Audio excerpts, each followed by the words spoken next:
Approximately 2 million ankle sprains take place in the United States every single year. So I talked to Saint Alphonsus orthopedic surgeon Dr. Hirose to find out how you can avoid these type of injuries while being active. Dr. Hirose, it is so great to see you, and I'm curious to know, what is the difference between an orthopedic foot and ankle doctor and a podiatrist? It's such a pleasure to be here.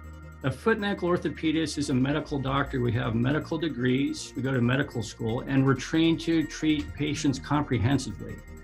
We do work with podiatrists to provide comprehensive care. And help us understand too, what are the most common, or perhaps what is the most common foot and ankle injury that you see? Oh, a very common one is the ankle sprain, and that's where your ligaments will rupture. We like to treat this initially with rest, ice, compression, and elevation, and many people get better just doing that. Okay, so that brings me to this question, because I recently heard about a high ankle sprain suffered by LeBron James. I had no idea that there were actually different types of sprains. So how many different types of sprains are there? There are several.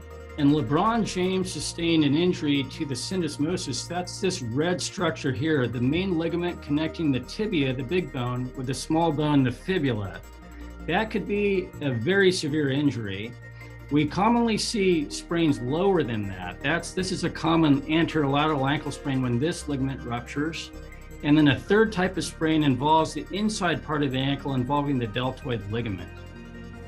Oh, wow. Okay. And obviously, I think we all want to avoid having any type of sprain. However, so many people have been really cooped up because of the pandemic recently, and now we're finally going outdoors. We're being more active. How do we avoid sprains like that?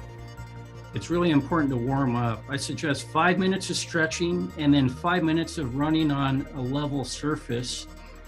I also recommend increasing your mileage slowly over several weeks before just hitting it hard. It's the people who hit it hard right away where we see injuries.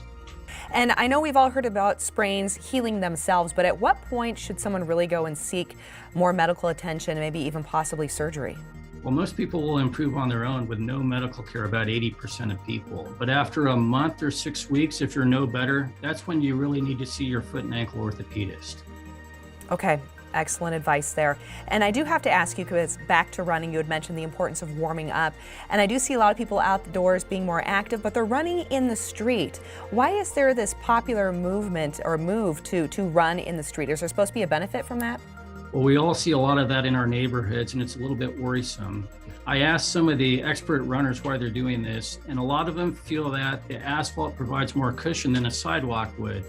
But in truth, biomechanical studies show that that is a false belief. So as long as one's wearing running shoes, it doesn't matter if you run on the asphalt or on the concrete. Where it does matter is if you run barefoot, then it makes a difference, but most of us don't do that.